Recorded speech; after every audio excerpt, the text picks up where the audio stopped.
This is a Port Phillip Bay net boat. This boat here was built in 1944.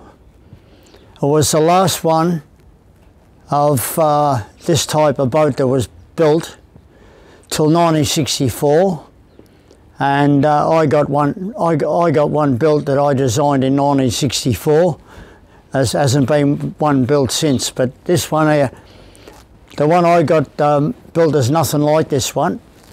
But this one here is originates from a boat called the Greta, built in the 1920s, and it was designed by an old fella named Jim McIlvenner, who used to build coffins for the undertakers. Everyone used to call him the coffin maker, and he used to design them, and the fishermen used to build them. And most of these ones that were built of New Zealand kauri, and as far as I know, they're all still in existence because of me. How many have you got? I've got 7, but between me and my son rebuilt about a dozen of them, and that's all there is left. There's no more. What do you do with them, the ones you've got, Doug? I play with them.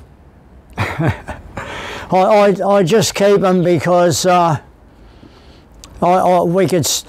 happened in 1975, an old friend of mine was come and asked me if I wanted to come and have a look at a boat up Walsh's boatyard up Footscray, an old scallop boat he was interested in, and so I went with him, and it was just a heap of junk. I said to Charlie, I said, don't have nothing to do with that. And we're walking out the place, and I turned, just as I was leaving, I looked around like that, and I saw the stern of a double ender sticking out from behind an old gum tree that was there, and it was a stack of containers. And I said to Charlie, I said, just a minute, we'll go and have a look at this old boat. And I walked around the corner, and I said to him, I said, have a look at that. He said, what? I says, that's my old man's old boat, the Volunteer. You know, I haven't seen it for 25 years. You know, and it was a derelict. Anyway, I made inquiries about it, and they wanted $2,000 for it, you know, and it was a wreck. And I just, you know, I said, oh, this is before all the cooter boat business started. Anyway, time went by. I won't go into it in detail, but in time went by. 1980 come, and I came home from fishing one day, and Harry Clark from Williamstown, a well-known boat builder, had rang me up, and he was working up Walsh's boatyard. And I rang him up and I said, what's going on? And he says, well, that old boat you were telling me about up there, he says they're going to burn it, you know. And he said, he told him not to do nothing about it till he said, I know someone that might be interested in it.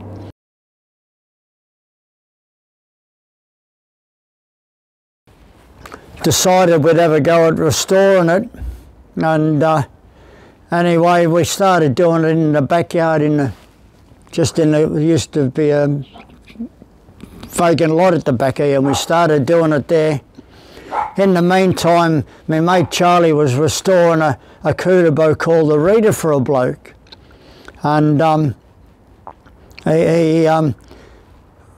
day there, I was over there, I used to go over and help Charlie, give him a hand with dolly a few nails up in it, and this bloke's standing there and he's looking at this bloody big deep drafted bloody cooter boat, and he says, oh, have a look at this, imagine how this is going to go. And I said, you know what, Dennis? I said, I reckon my old boat would beat that. and he said to me, he says, you people are all the same. I said, what do you mean? He says, why don't you put your money where your mouth is? And when he left, I said to Charlie, I said, look, Charlie, when we do this boat, we're going to put the centre case back in it, and we're going to put a mast and sail in it. You know, was the volunteer. And anyway, it turned out that good. You know, it used to sail so beautiful and fast. And we realised at the time that these boats were disappearing, you know. So we started gathering them up. I spoke to all the old fishermen at Geelong and that, and you know, I got most of the boats from there. I got one from round the Corroy Creek they were going to burn. Yeah, anyway, that's what we done. It took us about 20 years to do it. Good on you. This is a typical Port Melbourne double-ended net boat. A little bit different from the normal net boats. Most net boats are very shallow drafted for use in places like Geelong, Port Albert, Port Franklin, places like that, but the ones from Port Melbourne are mainly used for working out in Port Phillip Bay, longline and mash net fishing, you know. Double-ended, they're pointy both ends for people who don't understand what a double-ender is, but what the idea is when you're pulling nets in them, with a square stern boat, the nets would hook up on the quarter. Also, a cooter boat wasn't much good as a net boat for lifting nets in, because they're deep aft down the stern and shallow forward, and when you put them out, when you stop them, they'll turn around with their stern to the wind, whereas a double-ender will just turn her bow around and she'll lay sideways. When it was blowing hard, we used to shoot the nets fair wind, and we go back to the windward end, and when we picked the buoy up and started lifting the nets, the boat would go sideways, and we'd stand there pulling the nets. Someone else would be up there dropping the nets down, and the centre plates in them never used to just have what you call a king bolt. It used to have a king bolt in it, but it had a slot in the case, so that when you drop the plate, instead of it being on an angle like a triangle like that, it used to go down square, which would make the boat drift sideways and slow it up without it turning, you know. And also with a following sea, you're very never ever take a wave over the stern of a double-ender. They just lift up and they run with it. And what we used to do, this is what you call a flatted mesh net. This is a nylon net. When I first started fishing, the nets were all cotton. You used to have to dry them. And this one is, you don't have to dry this one. This net would be 50 to 60 years old. What size mesh? 2.5. 2.5 inch mesh? 2.5 inch mesh, this one. Oh, hang on. 20 meshes deep. We used to sling them on what you call a half. What do you mean by that? Well, it's when you bought a bale of net, it was 180 yards a bale, and when you used to sling them, 180, 90 yards, isn't it? Yep. Yeah, 90 yards when it's slung. Yep. Yeah, if you have a look at them, they're hanging down. They're not a triangle there. Yes. They're hanging down. But why that is, you have to have slack in them to catch flathead. Right. And what we used to do, as you were going down the bay, we used to do this.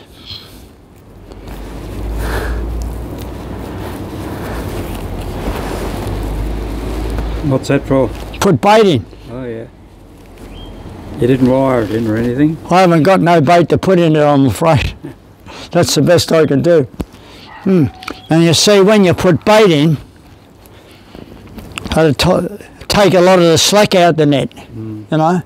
We used to put a bait under every cork. Did you? Yeah. Okay. Usually pilchards. See how they're fathom apart. See? Yep. Fathom up. Didn't used to count them, just put them a fathom apart. Yep. Only needed a cork under every lead, you know. Over every lid. Yeah. What you used to do when you done that, you just used to join them together, just tie them together. Well, you used to shoot them out, and only has to leave them in the water hour. An hour. Yeah, yeah. In the meantime, we drop the anchor on the end of the nets. Believe it or not, in the hour we'd hook a box. Flathead. Hook a box of flathead in an hour. Yeah. And then you haul your nets, and what might you get? When you haul the net, what might you get? Oh well, when we had the cotton nets, we used to have 30 nets. We get 5 or 6 boxes. When we got the nylon nets, we're using 20 nets, so we get 10. Well, that's a long line basket made by my father over 40 years ago. He sold a little boat he had called the Robin to a fellow at Portland. Believe it or not, his name was Fish. And anyway, yeah, now Gary's brought it back to Melbourne, and I haven't seen that basket for 40 years, but if you have a look at it, it's made of nylon. The line's made of nylon. And the basket is made of cane. If you look at the sides of it, they're straight and it's a flat bottom. The original baskets were tapered, and they used to rock around and they used to fall over. That's an original long line basket, the way they used to be made. If you have a look at the sides are tapered and the bottom's round. But when you put them in the boat, they used to rock. And if it was blowing, quite often they'd fall over. There you are. Ready? Yeah, good. That's never ever been used, that one. It was no bloody good. We got that made at Ingle Smith's, but no good, couldn't use it. For a cooter basket, that's what they used to be originally, a cooter basket. Tim Phillips would give his eye teeth for that. He knows I've got it. And I got the baskets made like that. I was the first one to have the baskets made like that with the straight sides and the flat bottom. And when the blokes at Port Arlington seen them, they finished up getting them the same too. Can you tell us about the shift from cord to nylon and how much? Well, the nylon line we used to use. When I first started fishing the old man, we used cotton line, and we used to tan it so it wouldn't go rotten. How did you tan it? With tan bark, we used to boil it in a copper to make it like a syrup. And when it cooled down, you'd put the line in it. If you put it in it too hot, it'd burn it. You had to wait till it cooled down. And it used to go a nice light brown colour. You know, and after a while, you have to do it again and finish up going really dark colour, you know. Yeah. But anyway, then they started bringing this stuff out called Curalon, which looked just like cotton, but you didn't have to tan it, you know. It was dyed, and it didn't used to go rotten. It was a synthetic. Yeah. The cotton long lines, you used to have to dry them so they didn't go rotten, you know. We had when the cotton lines, we had cotton snoods, all the way, everything. It was number 21 ply main line and 12 ply snoods with 4 hooks. How far apart would you have the hooks? when we had them lines, they were about 15 or 20 feet apart. The hooks? Yeah, of the snoods. Yep. The snoods. How long were your snoods? Snoods are about arm length, about a fathom. And when you used to be pulling the line, you didn't cut them off, you just, as you pulled them in, you just put a turn around your end, went like that, they just broke off. Didn't have to cut them. The snapper? Yeah, just drop them in the boat and you just pull them like that and the hook would break off. So tell us about the efficiency of the nylon line over the cord line. Well, what happened with the nylon line, I wasn't actually the first one to have that, but when they opened the long line and all the year round, you know, we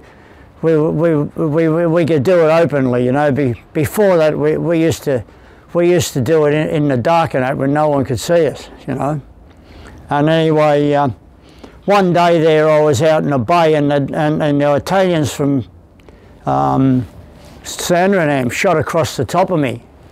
And when I was lifting the line, I come across their line and it was this nylon line, you know, and they were catching free snapper what in the daytime, you know, and I noticed them. Like, I told my old man about it, and I said, I reckon we should give it a try, you know. So we went up and bought some line from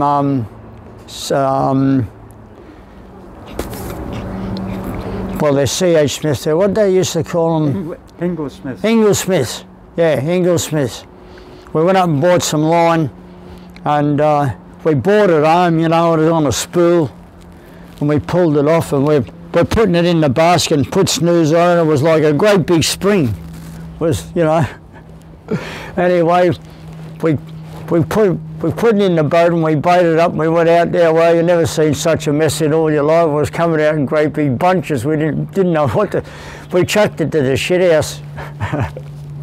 We chucked it away and dumped it, you know. And anyway, I was up the market one morning and I mentioned it to the Italian blokes and they wouldn't tell me nothing.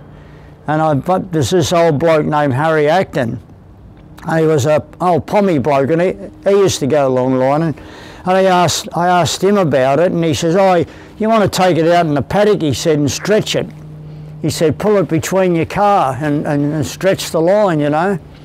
So I chucked the line we first made. I had to chuck it away. You couldn't untangle it. So I went up and bought some more.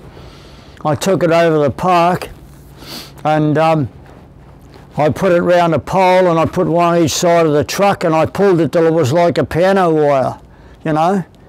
And I let it go and it just went flopped on the ground, you know. Limp. Limp, yeah, it just went straight. And then you could work with it. Yeah, anyway, what we done, we took some snoods and that with us, me and my old man over there, and we'd put another one up, and while that was stretching, the first one we do, we'd just made the line straight into the basket, you know. And anyway, we started using it. It was like fairy floss line, you know.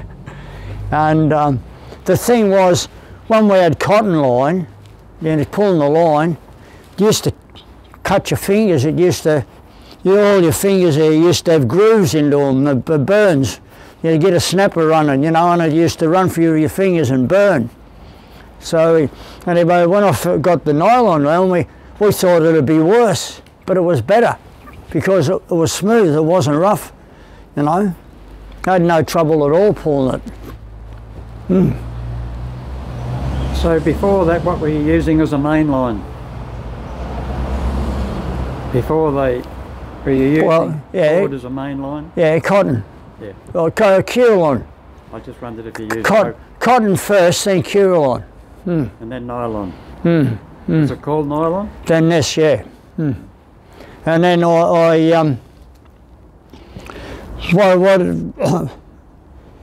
we had done too, before that, with a Curulon line, we decided to try nylon snoods. And we were using nylon snoods for quite a quite a while before we got the nylon line. Very good. But anyway, I started using it out in the bay, and that my old man, I couldn't get him to get up early hours of the morning. All the other Port Ellington blokes that used to be, they'd be on their way home, and me and my old man would be going out. We were going out in the daytime. We were unbelievable the amount of snapper we caught. Just, you know, we'd go out and have 3 or 4 shots and come home with 10 or 15 boxes of snapper. You know? Through the night? In the daytime. In the daytime? In the daytime. Yeah, the Port Arlington blokes reckon we were mad, they reckon we were, you know. So the daytime turned out to be better than the night time? Well, it was because we had nylon line. You didn't get the snapper anywhere in the numbers with a cord line, you know. We used to get plenty of them of a night time. When it was illegal, we used to go out in the dark with a cotton line, and get heaps of them, you know. But trying it of a daytime, we didn't get nowhere near as many. Tell us about working in the Yarra. On which? You were telling me once about working up the Yarra with long lines, was it? Oh, up the Yarra? Yeah. Anyway, one time there, in the winter time it was, an old mate of mine, he used to go up the Yarra hook and mullet, you know, and up near what they call, it's Pier 35 now, but there was some old wharves there called Rotten Row. It was all the old coal barges and that were moored there. Anyway, he told me, he said, this bloke up there is catching these big snapper up there, you know. He says, he gets a couple every day. And so I went up and had a look. No one fishing there, but this bloke didn't tell me lies, you know.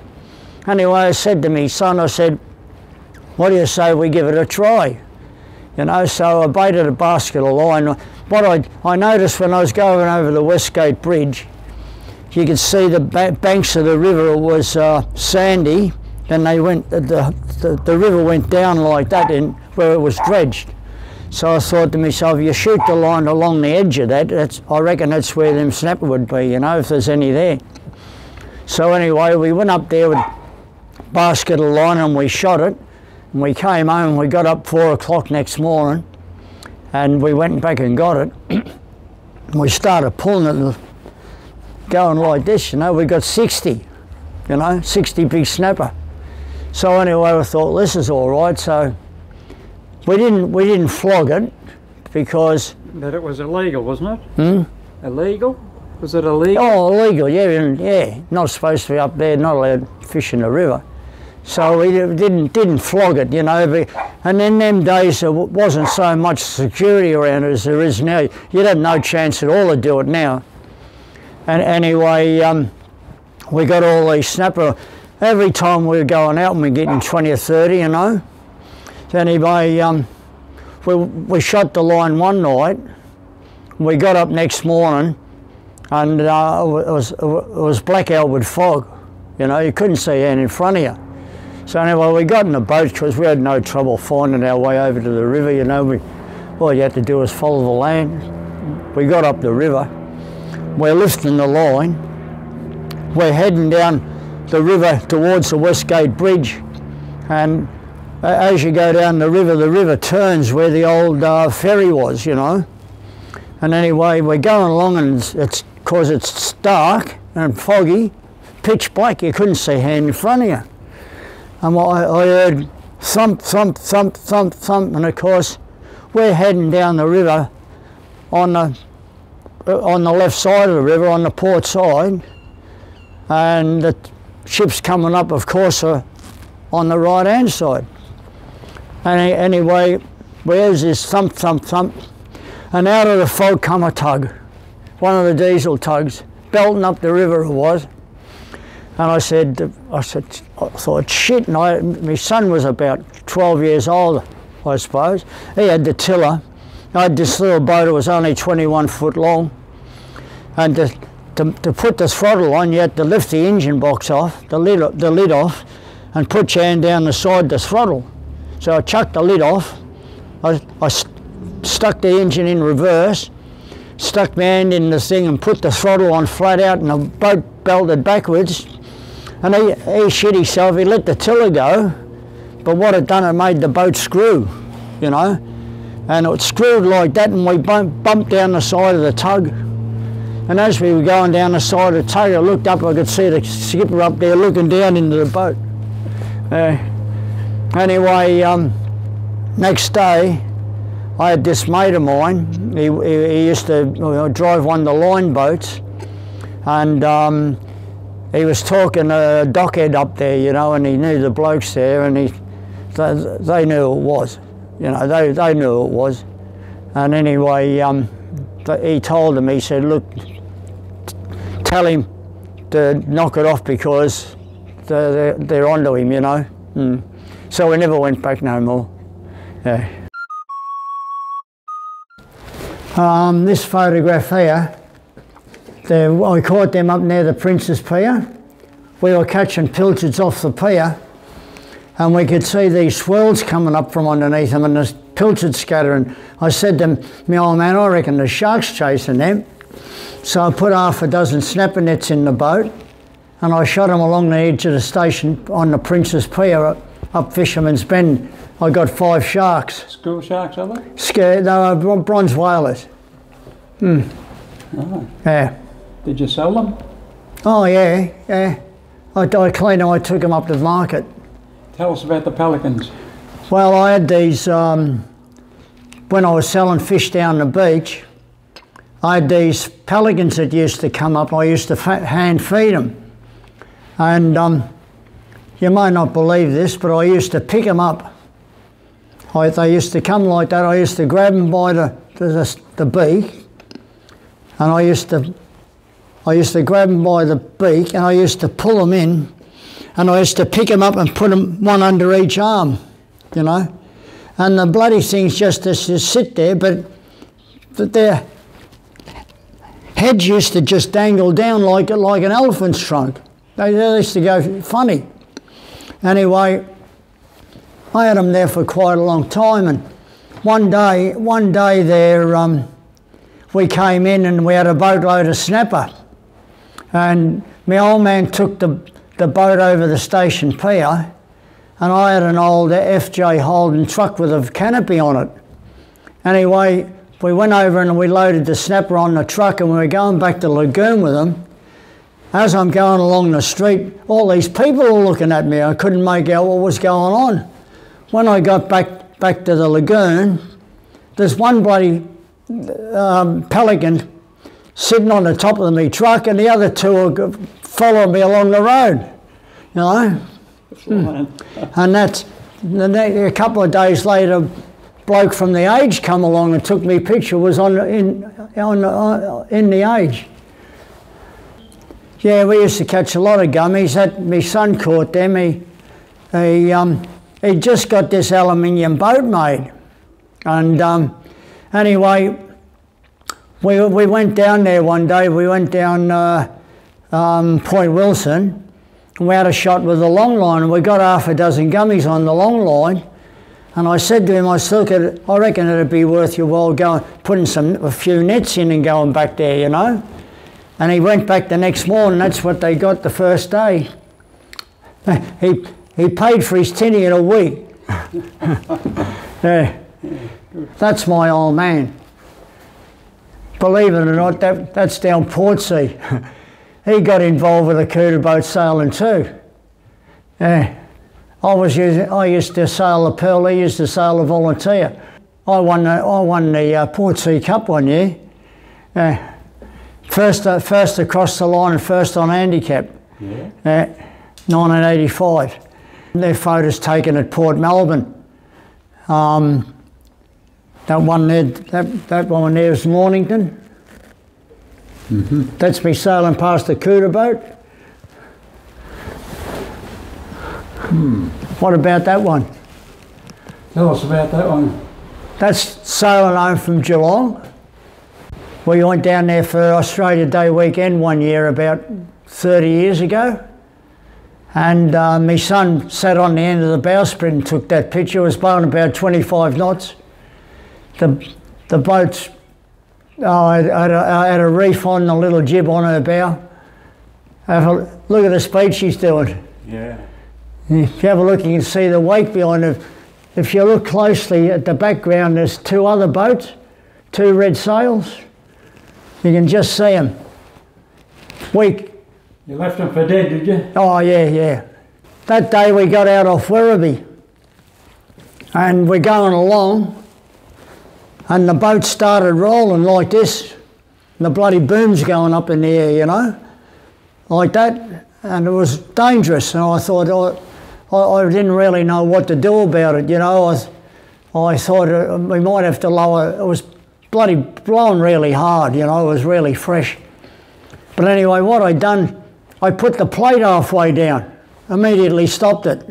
Yeah, we had the plate up when we were going along, and I just put the plate halfway down, and that was it. That's all you had to do.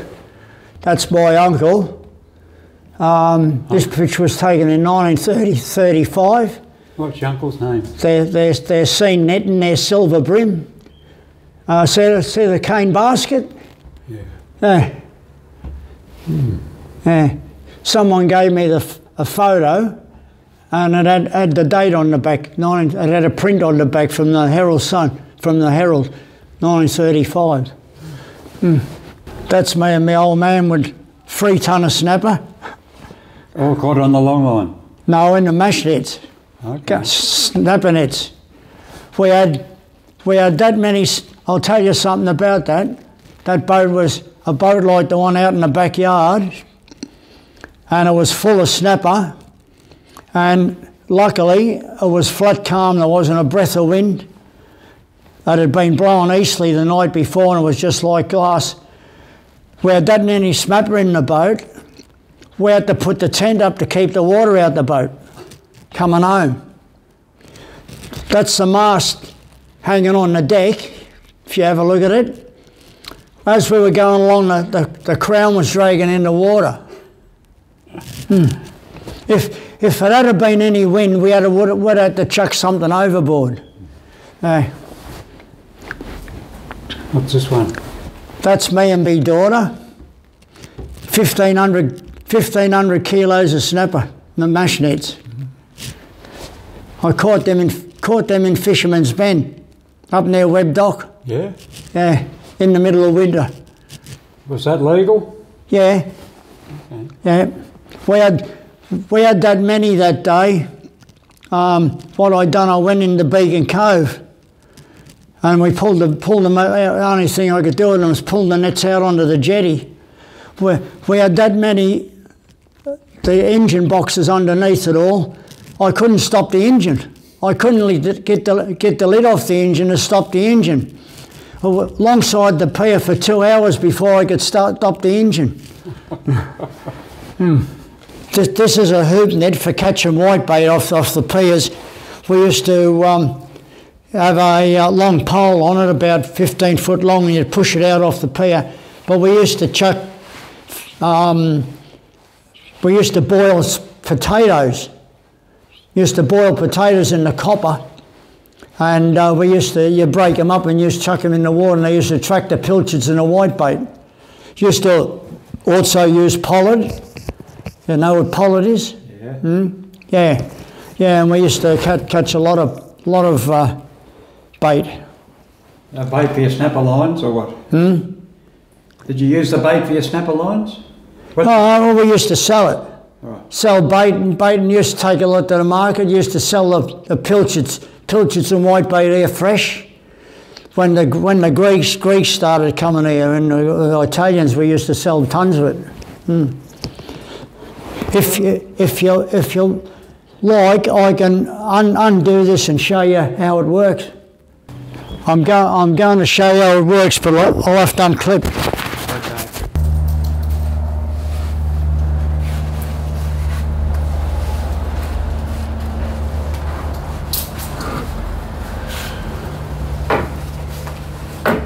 Right? Yep. Got the picture. See that? Yep. Yeah. that's how we used to pull the nets. See, that's my old man there, that's my son. He's pulling the nets, the old man's dropping the nets down. See if there's a floated in the netler. Oh, yeah. What's happening in this bottom one? That's us on our way home. We've been out longlining there. That's David with his dreadlocks when he was young. This one here, that was my grandfather, and that's a pose picture. If you have a look, there's the old cane long line basket, see? Yeah. That's a cotton line, it's all tangled up. And anyway, no one ever knew what year it was. Anyway, a few years ago we had a bit of trouble here. They tried to close us down, and there was an article in the Sun about us, and the bloke used that picture.